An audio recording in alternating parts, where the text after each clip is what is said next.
Mari kita sama-sama membaca firman Tuhan dari Mazmur 91. Dalam lindungan Allah. Orang yang duduk dalam lindungan yang maha tinggi dan bermalam dalam naungan yang maha kuasa akan berkata kepada Tuhan, tempat perlindunganku dan kubu pertahananku, Allahku yang kupercayai. Sungguh, dialah yang akan melepaskan engkau dari jerat penangkap burung, dari penyakit sampar yang busuk. Dengan ketpaknya ia akan menudungi engkau, di bawah sayapnya engkau akan berlindung. Kesetiaannya ialah perisai dan pagar tembok. Engkau tak usah takut terhadap kedahsyatan malam, terhadap panah yang terbang di waktu siang, terhadap penyakit sampar yang berjalan di dalam gelap, terhadap penyakit menular yang mengamuk di waktu petang.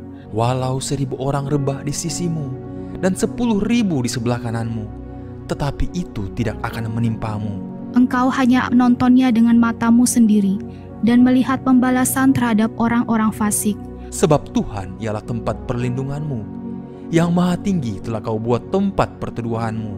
Malapetaka tidak akan menimpa kamu, dan tulah tidak akan mendekat kepada kemahmu. Sebab malaikat-malaikatnya akan diperintahkannya kepadamu untuk menjaga engkau di segala jalanmu. Mereka akan menatang engkau di atas tangannya, supaya kakimu jangan terantuk kepada batu. Singa dan ular tedung akan kau langkahi, engkau akan menginjak anak singa dan ular naga. Sungguh hatinya melekat kepadaku, maka aku akan meluputkannya. Aku akan membentenginya, sebab ia mengenal namaku. Bila ia berseru kepadaku, aku akan menjawab.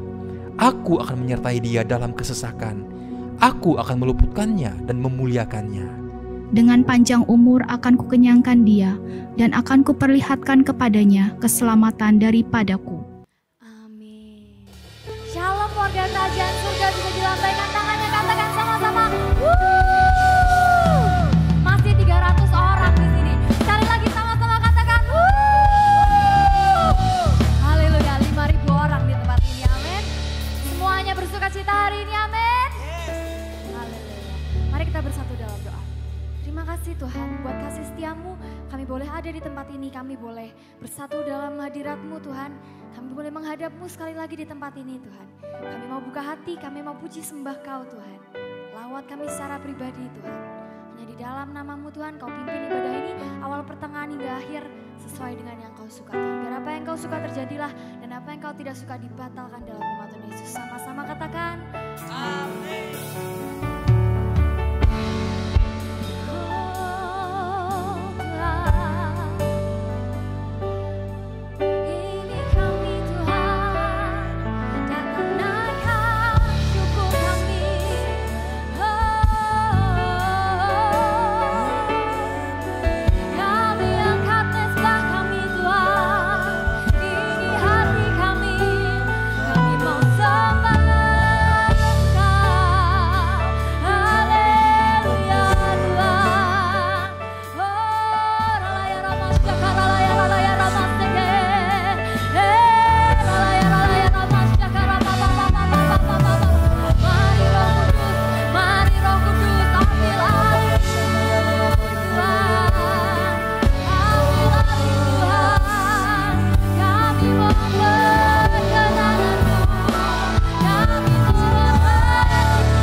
ku terima anugerahnya, Dia ampuniku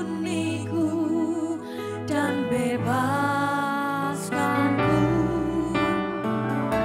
Dia ubah hidupku, barui hatiku.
Terima kasih Tuhan. Terima kasih Bapa di surga, Engkau dahsyat, Engkau luar biasa Tuhan. Terima kasih, kami mengucap syukur atas segala kebaikan-Mu Tuhan dalam hidup kami ya Tuhan. Sungguh Engkaulah Allah Abraham, Ishak, yang Yakub, yang kami tinggikan Tuhan sampai selama-lamanya. Engkau hebat, Engkau luar biasa, tiada Allah seperti Engkau ya Tuhan. Saat ini ya Tuhan, kami mau berdiri itu bangsa kami ya Tuhan, bangsa Indonesia Tuhan. Kami mau katakan ada berkat Tuhan turun atas bangsa kami ya Tuhan. Ada berkat Abraham, Ishak, Yakub turun atas bangsa kami Tuhan. Kami memberkati presiden, wakil presiden kami ya Tuhan, yang terpilih ya Tuhan, Bapak Prabowo Subianto ya Tuhan, Pak Gibran ya Tuhan, di dalam nama Tuhan Yesus ya Tuhan. Saat ini biarlah Roh Kudus Engkau menjamah hati mereka ya Tuhan. Ada roh takut akan Tuhan turun atas mereka saat ini Tuhan. Ada kebijaksanaan Roh Kudus turun memenuhi hati pikiran mereka ya Tuhan. Sehingga mereka boleh memimpin bangsa kami Tuhan dengan roh takut akan Tuhan daripada Engkau ya Tuhan. Kami katakan ada syukur, ada syarom, ada damai atas bangsa Indonesia turun saat ini di dalam nama Tuhan Yesus ya Tuhan. Tuhan, kami mau katakan hujan pertobatan akan turun atas bangsa kami. Ada lawatan daripada Roh Kudus turun atas bangsa kami ya Tuhan. Melalui bangsa kami ya Tuhan, bangsa-bangsa akan diberkati oleh Engkau ya Tuhan. Kami memberkati setiap pertambangan, perkebunan, perikanan, semuanya di dalam nama Tuhan Yesus. Hasil kekayaan Allah yang berlimpah yang telah Kau berikan kepada bangsa kami Tuhan. Kami naikkan syukur kami Tuhan atas kelimpahan ini ya Tuhan. Terima kasih ya Tuhan. Kami berdoa juga kiranya ada hikmat yang Tuhan berikan juga tuh. Tambah-tambahkan tuh bangsa kami ya Tuhan. Sehingga mereka boleh mengelola kekayaan yang alam yang sungguh sangat besar ini Tuhan. Untuk kemakmuran rakyat Indonesia ya Tuhan. Terima kasih Tuhan, kami memberkati setiap pejabat pemerintahan Tuhan. Dari yang tertinggi sampai yang terendah ya Tuhan, di dalam nama Yesus Tuhan. Setiap roh ketamakan yang mengikat mereka ya Tuhan, kami mempatahkan, hancurkan di dalam nama Yesus Tuhan. Setiap roh korupsi yang mengikat hati dan pikiran mereka ya Tuhan, kami mau hancurkannya di dalam nama Tuhan Yesus. Kami lepaskan roh kejujuran untuk mereka ya Tuhan. Kami lepaskan roh ketakutan atas mereka semuanya ya Tuhan. Di dalam nama Tuhan Yesus ya Tuhan. Kami berdoa Tuhan untuk keamanan bangsa kami ya Tuhan. Setiap ormas-ormas kekerasan yang ingin mengacaukan bangsa kami ya Tuhan. Yang ingin mengacaukan, mengadu domba atas bangsa kami ya Tuhan. Kami mau hancurkannya di dalam nama Tuhan Yesus. Ada roh damai sejahtera, roh kasih, roh persatuan turun atas bangsa Indonesia Tuhan. Setiap benteng-benteng yang dibangun Tuhan oleh setan Tuhan atas bangsa Indonesia Tuhan. Setiap tipu daya yang dibangun atas bangsa kami ya Tuhan. Kami mau hancurkannya di dalam nama Tuhan Yesus ya Tuhan. Kami juga bersyukur atas kota Pontianak itu Tuhan. Kami berdoa Tuhan atas kota Pontianak ini Tuhan. Ada shalom juga, ada damai sejahtera turun atas kota Pontianak Tuhan. Kami berkati ya Tuhan gubernur dan wakil gubernur Tuhan. Dan kami percaya Engkau akan memberikan gubernur dan wakil gubernur yang takut akan Tuhan di masa mendatang ini Tuhan. Untuk memimpin kota Pontianak ini Tuhan. Ada kedamaian, ada persatuan terjadi atas kota Pontianak ya Tuhan. Engkau sendiri akan melancarkan Tuhan untuk pemilihan gubernur dan wakil gubernur yang akan datang ya Tuhan. Dan Engkau akan menempatkan seorang gubernur yang baik hati, mereka yang takut akan Tuhan, sehingga mereka boleh memimpin kota Pontianak ini Tuhan dengan roh takut akan Tuhan daripada-Mu Tuhan. Kami juga berkati Tuhan iklim cuaca atas kota Pontianak. Kami berkati perikanan, pertambangan, perkebunannya semua di dalam nama Tuhan Yesus. Ada berkat-berkat yang melimpah atas kota Pontianak Tuhan. Kami juga menghancurkan saat ini Tuhan setiap roh agama yang bangun atas kota Pontianak ini Tuhan. Kami mau runtuhkan setiap siasat musuh, setiap benteng-benteng musuh yang dibangun atas kota Pontianak ini Tuhan. Kami mau merebut kembali Tuhan setiap jiwa-jiwa yang tertawan oleh musuh-Mu di kota Pontianak ini Tuhan. Ada roh takut akan Tuhan, ada roh pertobatan turun, ada hujan pertobatan turun atas kota Pontianak ini Tuhan. Kami memberkatinya di dalam nama Tuhan Yesus Tuhan. Kami juga berdoa ya Tuhan, setiap ormas-ormas kekerasan ya Tuhan yang ingin mengacaukan kota Pontianak ya Tuhan. Kami mau mengatakan menghancurkannya pekerjaannya di dalam nama Tuhan Yesus ya Tuhan. Ada kedamaian juga, ada sukacita turun atas kota Pontianak ya Tuhan. Tuhan, kami memberkati gereja-gereja-Mu Tuhan. Kami memberkati jemaat-Mu di tempat ini ya Tuhan. Roh Kudus, Engkau sendiri yang akan mendewasakan jemaat-jemaat-Mu di tempat ini Tuhan. Mereka akan meninggalkan sifat kanak-kanak menuju kedewasaan rohani di dalam nama Tuhan Yesus. Setiap bangku-bangku kosong di tempat ini ya Tuhan, Engkau akan memenuhinya, Engkau mengisinya ya Tuhan.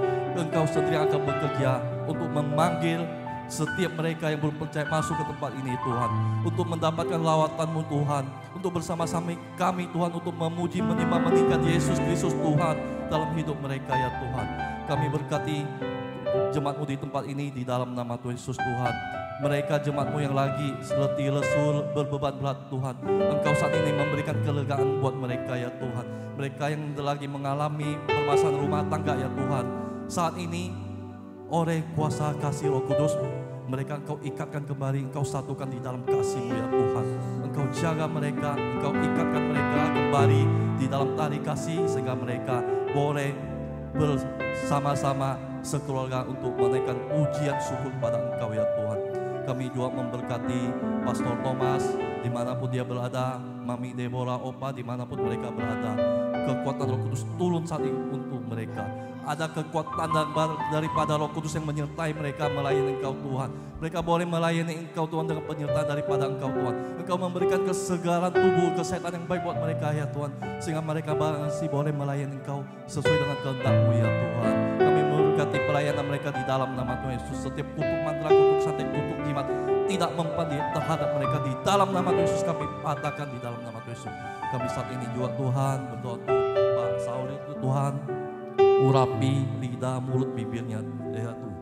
Taruh setiap perkataan-Mu dalam lidah, mulut, dan bibirnya Tuhan, sehingga setiap firman yang ditaburkan masuk ke dalam hati kami Tuhan, boleh bertumbuh, boleh berbuah Tuhan, dan Roh Kudus akan memberikan kekuatan kepada kami semua untuk melakukannya Tuhan, sesuai dengan hikmat yang sudah Engkau berikan kepada kami ya Tuhan.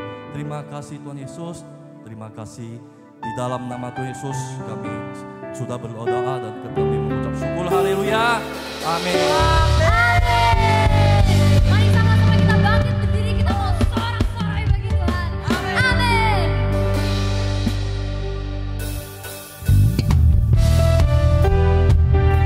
Hari ini semuanya dilimpahi oleh sukacita surga.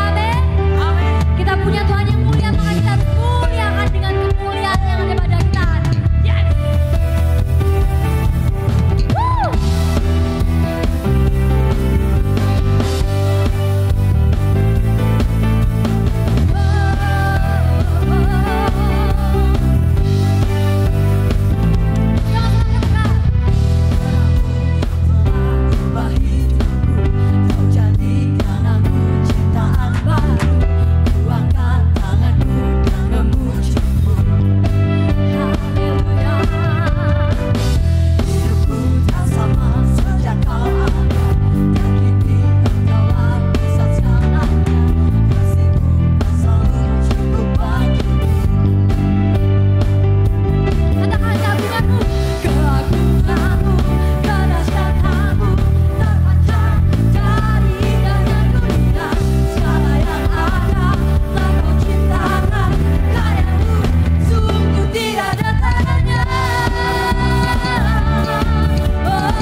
sahabatku Yesus, Kau yang akan selalu berada di sisiku, Kau sumber kuatku. Oh Yesus, Kaulah sahabatku Yesus, Kau yang tak pernah jemu-jemu di sisiku, Kau sumber kuatku. Oh, haleluya. Mari bersama-sama kita beri pujian kita yang terbaik bagi Tuhan kita. Kita nyatakan pujian ini. Katakan, oh, hidup yang kupilih membuatku berarti,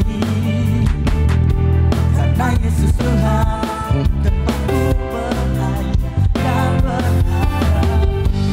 Bukan, mari lihat sekelilingmu, lihat sekelilingmu, harus nyatakan kebenaran yang membebaskan.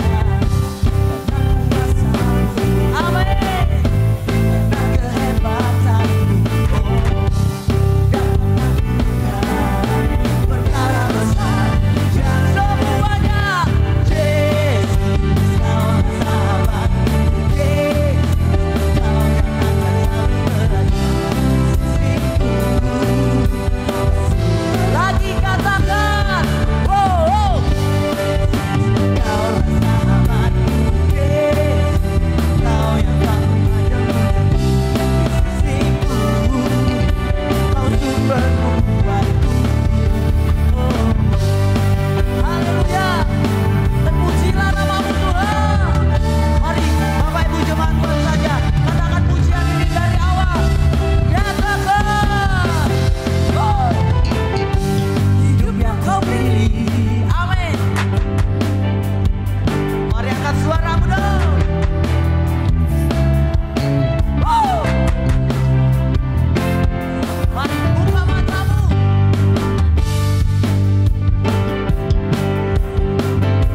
Nyatakan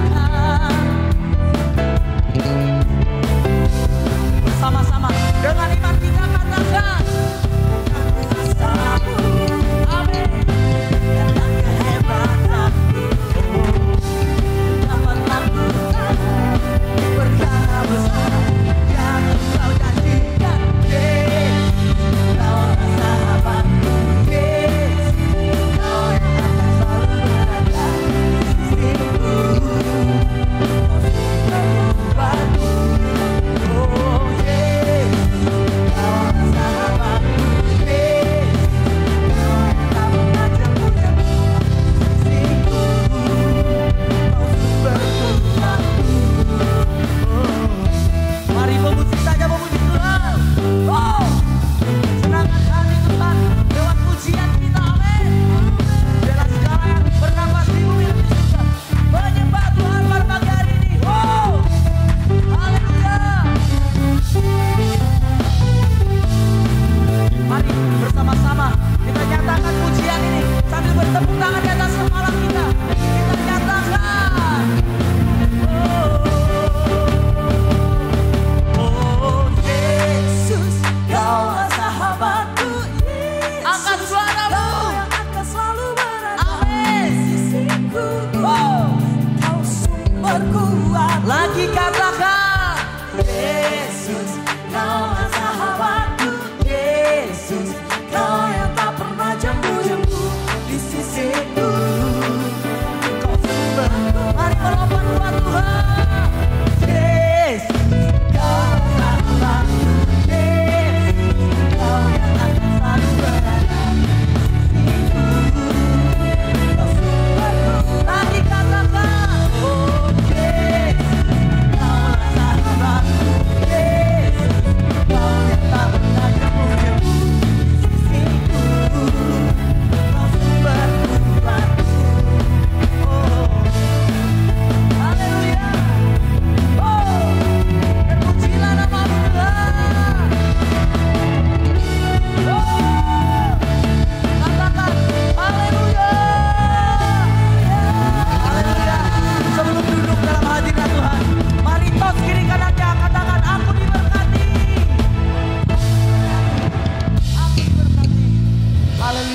persilakan Bapak Ibu Jemaat Tuhan duduk dalam hadirat Tuhan.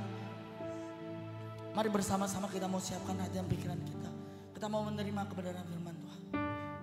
Apa dalam surga kami mengucap syukur Tuhan buat kehadiran-Mu di tengah pujian penyembahan kami. Kami terima kasih Tuhan buat sukacita yang daripada-Mu. Hari ini kami mempersiapkan hati kami Tuhan untuk menerima kebenaran firman. Thank you Jesus. Kau Bapa kami yang baik. Kau yang selalu kucintai Tuhan. Kami mau Engkau yang selalu ada dalam kehidupan kami pribadi lepas pribadi. Thank you Jesus. Bapakku yang baik, Kau sangat ku cinta, lebih dari segalanya di dalam hidup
kalau boleh pagi hari ini Tuhan, kami datang di rumah-Mu hanya untuk menyembah dan menyenangkan hati Engkau Bapa.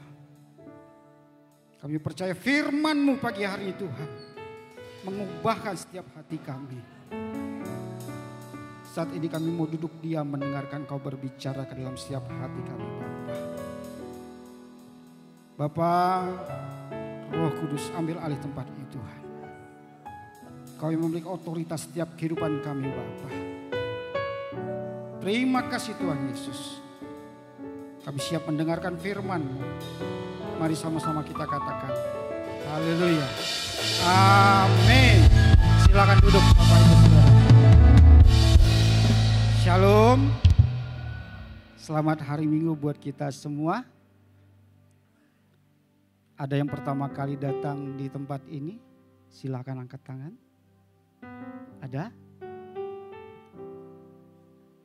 Haleluya. Baik, kalau tidak ada, kita akan mendengarkan firman Tuhan. Setiap kita yakin dan percaya, kita hari ini ada, itu semua karena berkat kemurahan Tuhan. Amin. Tentunya, melalui setiap doa-doa yang kita naikkan kepada Tuhan. Amin. Makanya pada pagi hari ini, saya mengambil tema, Allah meminta kita berdoa kepadanya. Sekali lagi, Allah meminta kita berdoa kepadanya.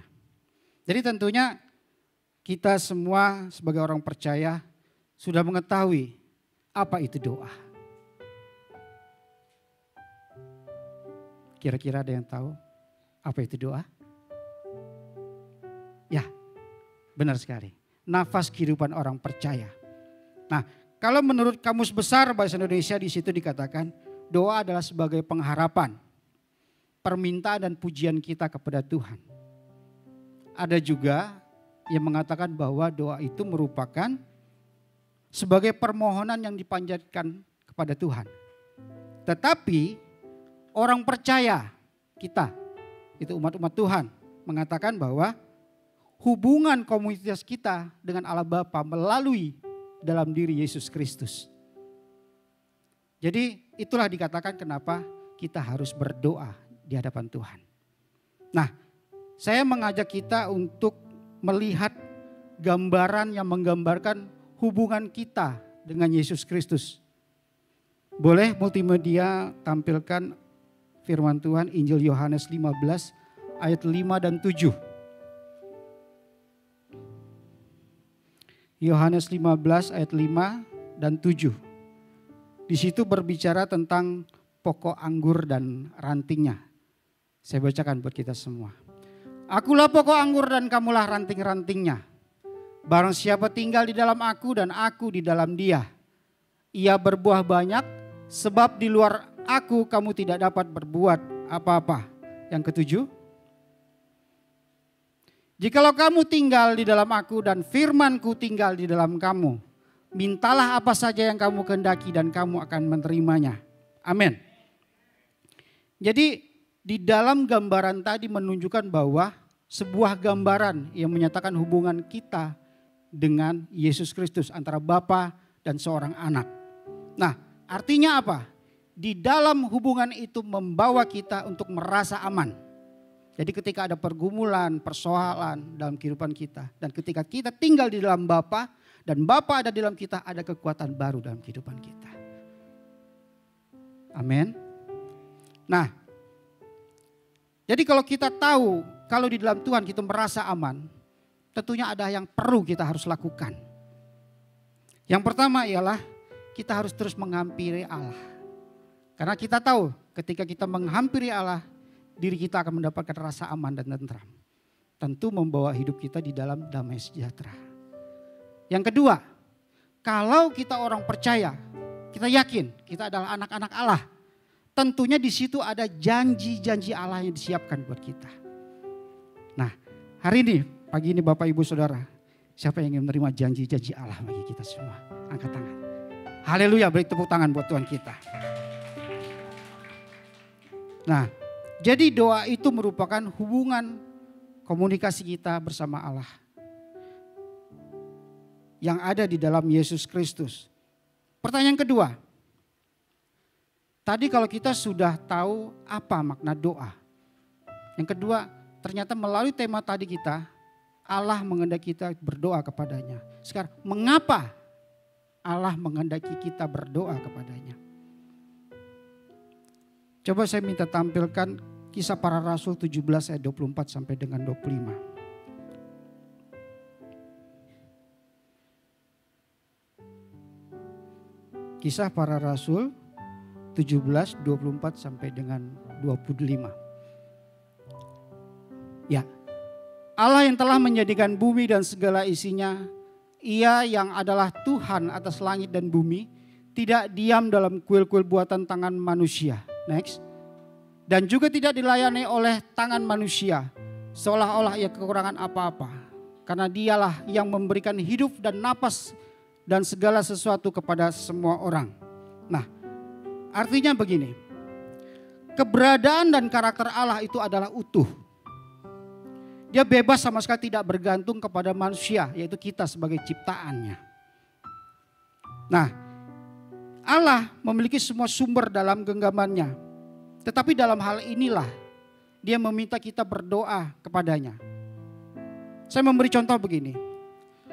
Dalam kitab Kejadian 1 dan Kejadian 2, ketika Allah sudah menciptakan kita, manusia, dan dia menempatkan kita di tempat di Taman Eden. Maksudnya apa? Bukan kita untuk Allah meminta kita untuk menguasainya, tetapi Allah untuk meminta kita untuk bertanggung jawab atas apa yang diberikannya kepada kita. Jadi sama juga dengan halnya ini, mengapa Tuhan meminta kita untuk berdoa kepadanya? Jadi kita meminta Allah meminta pertanggungjawaban kehidupan kita untuk kita terus dekat pada Dia. Jadi ketika ada badai datang kepada kehidupan kita, kita tetap berakar, bertumbuh di dalam Dia. Kita terus berpaut kepada Tuhan. Jadi Bapak Ibu Saudaraku, jika ada pertanyaan mengapa Allah ingin kita berdoa kepadanya, yang pertama ialah untuk mempertahankan kita hidup benar. Itulah esensi kehidupan kekristenan kita. Jadi kalau kita hidupnya distorsi dari kehendak-kehendak Allah, maka kita akan lari dari tujuan-tujuan Allah yang semula. Saya mengambil contoh di kitab Yeskiel 22 ayat 30 sampai dengan 31.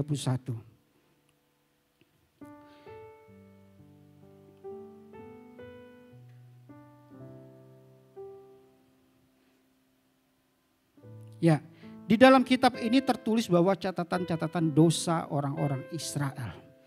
Jadi kadang-kala kalau kita ingin belajar firman Tuhan itu, kita perlu melihat latar belakang sejarah kitab itu ditulis. Jadi dalam hal itu kita bisa melihat kunci jawabannya. Kita bisa melihat tujuan kitab ini ditulis. Nah, kita kembali ke firman Tuhan. Jadi kitab Yeskiel ini merupakan catatan-catatan dosa-dosa bangsa Israel yang dilakukan pada saat itu sehingga mereka dibuang ke Babelonia pada saat itu. Dan ini dilakukan dengan 3 tahapan. Pada saat itu yang memerintah adalah Nebukadnezar di tahun 593 sampai 571 sebelum Masehi. Pada tahap pertama di situ tahun 605 sebelum Masehi itu pemuda-pemuda Yahudi yang dibuang. Dan urutan pertama itulah Daniel dan bersama rekan-rekannya. Nah, rekan-rekannya itu ada 3 orang. Siapa? Kira-kira ada yang tahu? Sadrah, Mesah, dan Abednego. Dan di tahap yang kedua di situ tahun 597, yaitu 10.000 tawanan yang dibawa ke Babel pada saat itu. Nah, termasuk di dalamnya adalah Nabi Yeskiel. Yang terakhir yaitu pada tahun 586. Nah, ini bukan pembuangan lagi. Mereka sudah di tempat pembuangan. Cuman Nebukadnezar melakukan penyerangan di kota Yerusalem pada saat itu. Sehingga bait suci yang pertama itu hancur. Nah, jadi apa yang dituliskan dalam kitab Yeskiel ini merupakan menyampaikan berita Allah tentang penghukuman kepada bangsa Israel. Tetapi perlu juga diingat, Allah adalah Allah yang berbelas kasih. Nah, pada tahap ketiga tadi ada sisa-sisa buangan orang-orang Israel yang masih hidup. Jadi itu yang Allah rindukan, untuk ada orang-orang yang membangun tembok sehingga ia mempertahankan negerinya. Maka di situ dikatakan, aku mencari di tengah-tengah mereka seorang yang hendak mendirikan tembok atau yang mempertahankan negeri itu di hadapanku. supaya jangan kumusnahkan tetapi aku tidak menemuinya. Yang terakhir, maka aku mencurahkan geramku atas mereka dan membinasakan mereka dengan api kemurkaanku. Kelakuan mereka kutimpakan atas kepala mereka, demikianlah firman Tuhan. Makanya pada saat itu Tuhan Yesus berharap masih ada orang-orang benar di tengah-tengah celahnya kehidupan mereka di bangsa pada saat itu. Jadi firman Tuhan di atas ini mengajarkan bahwa kepada kita bahwa perlunya mempertahankan hidup benar di hadapan Allah. Karena integritas, kekudusan dan kebenaran Allah tidak mengenal kompromi untuk hal-hal yang berkaitan dengan dosa. Jadi itulah sebabnya Allah tidak mentolerir dosa sehingga setiap dosa harus dihakimi. Nah, juga di dalam sisi lainnya tadi saya katakan bahwa Allah itu adalah Allah yang penuh kasih. Allah yang berbelas kasihan. Dia menunggu kita datang untuk melakukan pertobatan. Maka di sini ketika kita sudah tahu kalau dulu sampai hari ini kita masih melakukan hal-hal di luar dari kekudusan Allah. Melalui firman Tuhan ini kita diingatkan kembali bersama-sama, kita belajar untuk mempertahankan esensi kita sebagai orang percaya. Itu menjaga hidup benar dan hidup kudus di hadapan Tuhan. Amin. Jadi yang perlu kita ketahui bersama pada pagi hari Allah itu adalah kudus. Sehingga Allah tidak senang atas kebinasaan orang-orang berdosa. Tetapi yang Allah senangkan adalah orang-orang berdosa melakukan pertobatan dan hidup bangkit kembali untuk melakukan kebenaran di tengah-tengah muka bumi saat ini. Itu yang pertama. Yang kedua, untuk mendapatkan kekuatan dan penyertaan dari Allah. Coba sama-sama kita buka kitab 2 Samuel pasal yang kelima ayat 17 sampai dengan 21.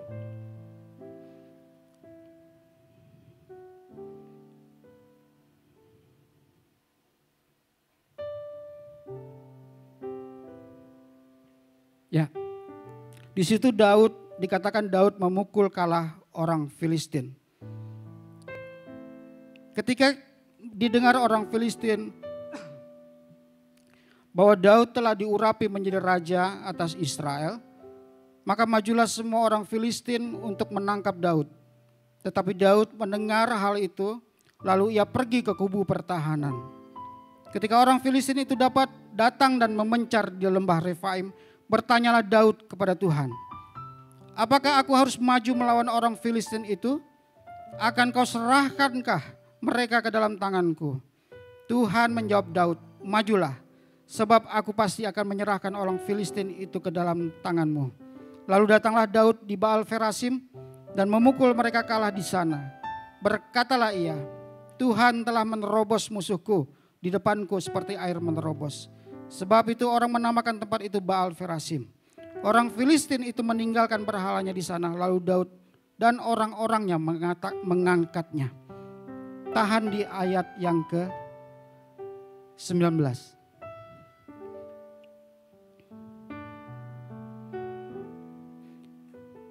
Jadi di dalam pertempuran Daud pada kali ini, kita melihat latar belakang sejarah kitab ini adalah orang Filistin melihat bahwa Daud saat itu sudah diurapi menjadi raja. Nah, jadi karena mereka mendengar hal itu, mereka berharap dapat menguasai kota Yerusalem pada saat itu. Tapi mereka lupa, Daud adalah orang yang diurapi Allah. Daud mendapatkan kekuatan dari Allah. Bahkan Daud mendapat penyertaan dari Allah. Makanya di situ dikatakan, ketika di ayat yang ke-20 di situ dikatakan, majulah maka aku menyerahkan orang Filistin ke dalam tanganmu. Nah, mengapa itu bisa yang menjadi pertanyaannya, mengapa orang Filistin itu bisa kalah? Yaitu tadi yang di ayat ke-18.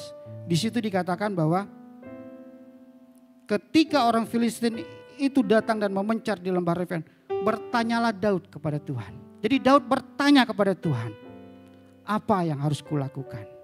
Jadi Daud tidak serta-merta melakukan peperangan dengan tidak dengan kekuatannya sendiri. Jadi Daud terlebih dahulu melakukan bertanya kepada Tuhan. Artinya dia berdoa kepada Tuhan. Nah, Bapak Ibu Saudaraku yang terkasih di dalam Tuhan.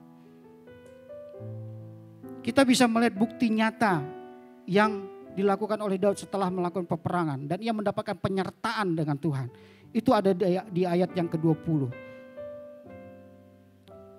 Nah, di situ dikatakan, lalu datanglah Daud di Baal Perasim dan memukul mereka kalah di sana. Berkatalah ya, Tuhan telah menerobos musuhku di depan seperti air menerobos. Nah, ini adalah bukti nyata ketika Daud meminta penyertaan dari Tuhan dan Tuhan memberikan kekuatan baru dalam kehidupan peperangannya.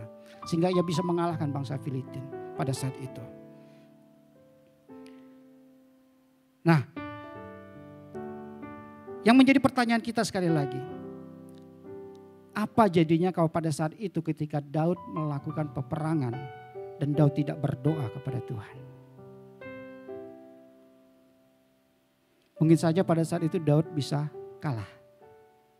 Kita juga di dalam peperangannya kita tentunya menemukan Goliat-Goliat besar dalam kehidupan kita. Tentunya dari hal itu kita tidak mungkin akan melakukan dengan kekuatan kita sendiri. Tentunya kita punya mata rohani dan hati yang melekat pada Tuhan. Tentunya itu membawa kita untuk dekat dan meminta pertolongan Tuhan. Nah, itulah sebabnya mengapa Allah meminta kita untuk berdoa kepadanya sampai hari ini. Sampai kita selesai di dunia ini. Amin.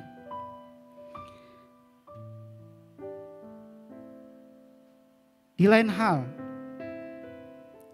ketika kita sudah mendapatkan kekuatan itu dan bukti nyata itu bisa kita lihat di dalam Ulangan ayat 28 ayat 13. Di situ dikatakan bahwa Tuhan akan mengangkat engkau menjadi kepala bukan ekor. Engkau akan tetap naik dan bukan turun. Apabila engkau mendengarkan perintah Tuhan Allahmu yang kusampaikan pada hari ini. Yang kau lakukan dengan setia. Itulah sebabnya mengapa Allah meminta kita berdoa kepadanya sampai hari ini. Jadi Bapak Ibu Saudaraku, melalui peperangan Daud yang pertama ini, kita dapat belajar bersama-sama, kita harus mengandalkan kekuatan Allah, bukan kekuatan kita. Karena tanpa Allah, kita adalah bukan siapa-siapa. Tapi bersama Allah, kita kuat di dalam Tuhan. Amin. Yang terakhir, nah ini kalau yang dengar yang terakhir, kalau ibadah ini cepat sekali ya katanya. Gak apa-apa. Saya memang ada sebenarnya ada 5 poin penting, tapi saya jadikan 3 poin. Biar kita benar-benar melekat di dalam hati kita. Apa yang disampaikan firman pada pagi hari ini. Amin. Jadi yang terakhir, mengapa Allah meminta kita berdoa kepadanya? Tentunya ada terobosan-terobosan baru yang akan kita dapatkan. Baik dalam kehidupan keluarga kita, dalam usaha kita. Dalam hal apapun tentunya kita membutuhkan terobosan-terobosan baru untuk kita melakukan segala sesuatunya. Nah, kita kembali melihat di dalam kitab 2 Samuel ayat 5, 22 sampai 25.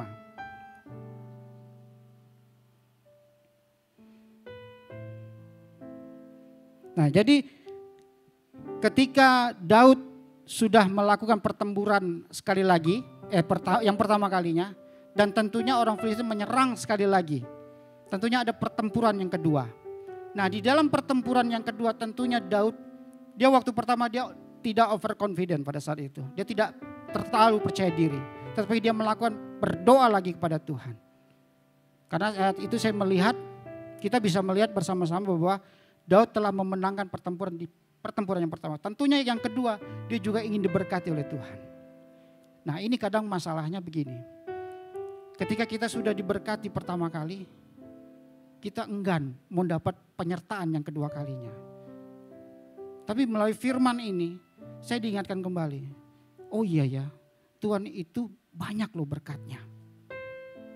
Sehingga ia bisa memberikan berkali-kali kepada kita. Nah, Masalahnya bagaimana kita mendapatkan itu agar berkali-kali dalam kehidupan kita. Ya tentunya kita harus berdoa. Kalau saya melihat di situ ada terobosan. Di ayat yang ke-19 di situ dikatakan ketika Daud bertanya sama Tuhan, Tuhan ini bagaimana? Aku melakukan penyerangan. Apa yang harus kulakukan? Tuhan menjawab, majulah, aku akan menyerahkan mereka ke dalam tanganmu. Yang kedua, Tuhan tidak mengajak majulah, tapi Tuhan jangan maju. Buatlah gerakan lingkaran di situ. Jadi ketika dia berbuat lingkaran pada saat itu. Dan ketika Tuhan mengatakan bahwa bila engkau mendengar bunyi derap langkah di puncak-puncak pohon kertau, maka haruslah engkau bertindak cepat sebab pada waktu itu Tuhan telah keluar berperang bagi engkau. Disitulah yang menyatakan kita Tuhan memberikan terobosan-terobosan baru bagi peperangan Daud pada saat itu. Nah tentunya dalam hal ini kita juga memiliki kerinduan. Tuhan aku tidak ingin begini-begini saja. Tuhan aku tidak ingin kekristenanku hanya begini-begini saja. Tuhan aku tidak ingin keluargaku hanya berhenti di sini saja.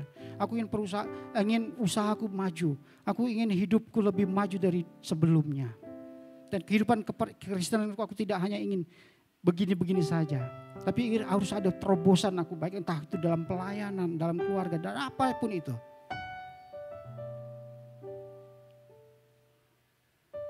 Nah pagi ini kita bersama-sama menemukan resep dari Daud, seorang Daud. Jadi dia disertai oleh Tuhan. Nah Bapak Ibu Saudaraku yang terkasih. Dalam hal ini kita secara sadar tidak sadar, kadang kita saat ini kebanyakan orang percaya selalu melihat apa yang orang lain lakukan. Itu faktanya. Tapi kita tidak mau melihat bagaimana apa yang kita lakukan untuk Tuhan. Baik dalam keluarga kita, dalam pelayanan kita, dalam usaha kita, dalam mendidik anak-anak kita. Kita lebih fokus pada orang-orang lain yang orang mereka lakukan. Benar apa benar? Benar apa benar? Tidak. Bu Farida bilang tidak. Ya, jadi Bapak Ibu Saudara, ketika ada hal-hal yang benar kita lakukan di dalam Tuhan, tentunya kita harus lebih melihat apa yang kita lakukan di dalam Tuhan. Bukan kita melihat apa yang orang lain lakukan. Jadi ketika kita melihat apa yang orang lain lakukan, kita lebih membandingkan kehidupan kita dengan orang lain. Jadi kita lebih melihat, jadi kita merasa minder diri. Oh orang itu bisa melakukan segala sesuatu, kok saya tidak ya? Kok saya belum bisa melakukannya? Itu yang menjadi menghambat pertumbuhan iman kita. Jadi kita harus singkirkan hal-hal yang ada masuk dalam pikiran itu. Tentunya iblis mencuri hal itu dari kebahagiaan kita. Demikian pula dengan pertumbuhan kita dalam keluarga. Nah, saya akan tutup firman Tuhan pagi hari ini dengan kesaksian Fanny Jane Crosby. Ia adalah seorang berkebangsaan New York. Ia lahir pada 24 Maret tahun 1820 dan ia mati di tahun 1915. Nah, semasa ia umur 6 tahun pada saat itu, ia mengalami infeksi mata. Sayangnya pada saat ia berobat pada saat itu, karena dokter yang dipakai biasa keluarganya itu sedang pergi keluar kota. Tapi ia percayakan pengobatan itu kepada orang yang notabene-nya bukan dokter. Akhirnya alhasil dari hal itu membuat kebutaan permanen kepada matanya. Nah setelah itu ketika orang tuanya bekerja, ia dititipkan sama neneknya. Nah pada saat dengan neneknya itu ia mendapatkan bagaimana dia berdoa, bagaimana dia mendengarkan firman Tuhan, dan akhirnya dia banyak menghafal ayat-ayat firman Tuhan. Dan akhirnya itu menjadi lirik-lirik lagu Kristen sampai saat ini. Dan menciptakan puisi-puisi yang indah untuk Tuhan sebanyak 9.000 syair. Luar biasa. Dan ternyata salah satunya saya ada mendengar di Kidung Jemaat. Salah judulnya itu lagu Ku berbahagia, yakin teguh. Sumbang ya saya suaranya ya, karena saya dapat nyanyi soalnya. Kepunyaanku, aku warisnya, ku ditebus, ciptaan baru, Roh Kudus. Bernyanyi bahagia, memuji Yesus selamanya. Aku bernyanyi bahagia, memuji Yesus selamanya. Boleh deh saya mengundang Bapak Ibu untuk berdiri, kita menyanyikan lagu ini.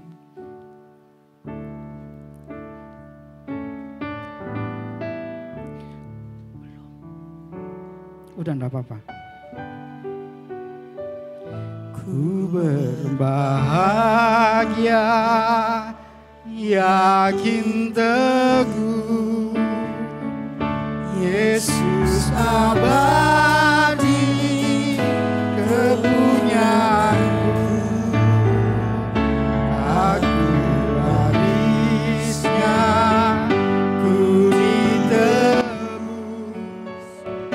ciptaan baru, Roh Kudus. Aku bernyanyi bahagia, memuji Yesus selamanya.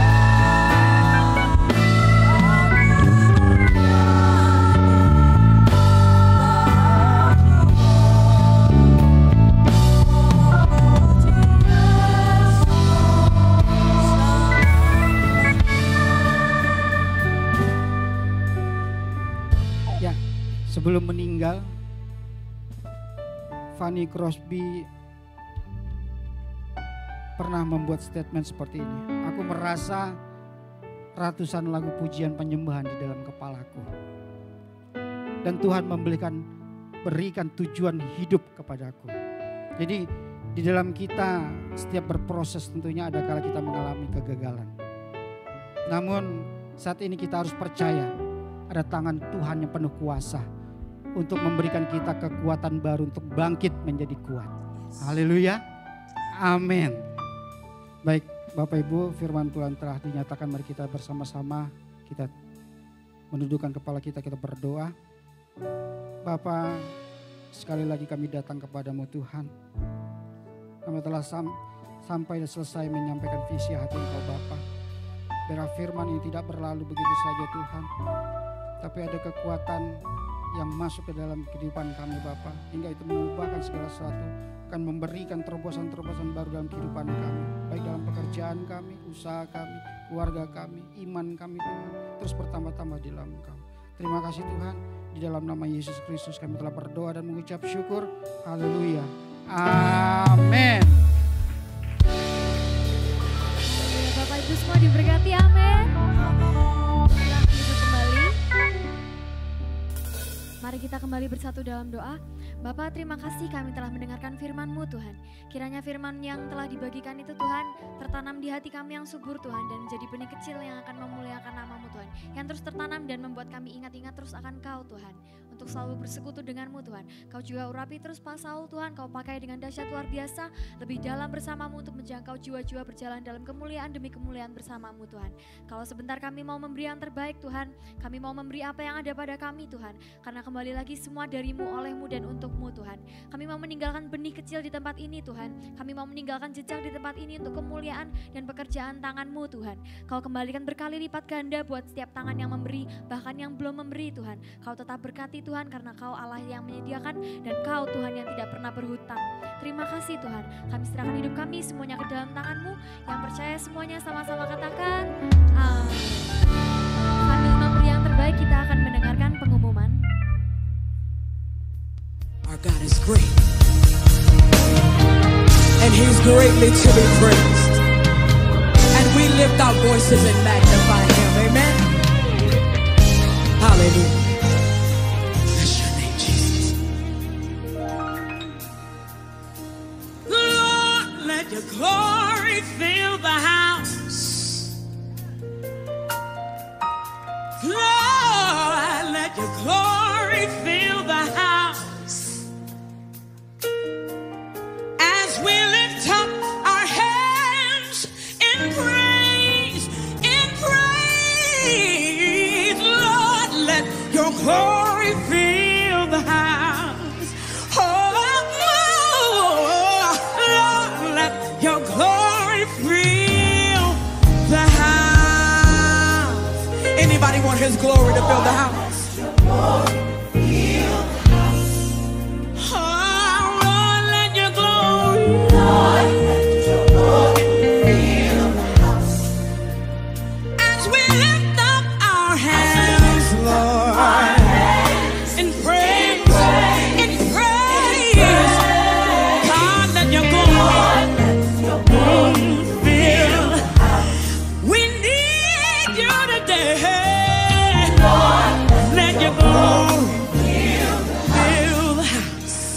Anybody need the peace of the Lord today? Peace, let your peace fill the house. To keep our minds, Lord.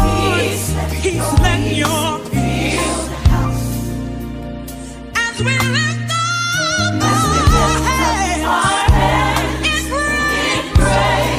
praise, God, let your glory, oh Lord, fill the house.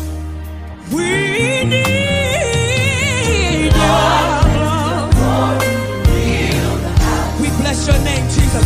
We're waiting on you. We're waiting on you. Oh God, as your glory fills this house, we're waiting on you. Father, we're waiting on you. Oh, let your glory. Your glory. Let your glory fill the house. Father, we're waiting on you. Yes, waiting on you. As your glory fills this place. Yeah, we're waiting on you. Oh God, we're waiting. Haleluya, mari sama-sama kita bangkit berdiri, kita akan akhiri ibadah ini.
masing-masing dan kami siap menerima berkat yang datang daripada Tuhan. Kami percaya Tuhan, mari kita angkat tinggi-tinggi tangan kita. Tuhan memberkati kami dan melindungi kami. Tuhan menyinari kami dengan wajah-Nya dan memberikan kami kasih karunia. Tuhan menghadapkan wajahnya kepada kami dan memberikan kami damai sejahtera. Yang telah menerima berkat yang datang daripada Tuhan, sama-sama kita katakan amin.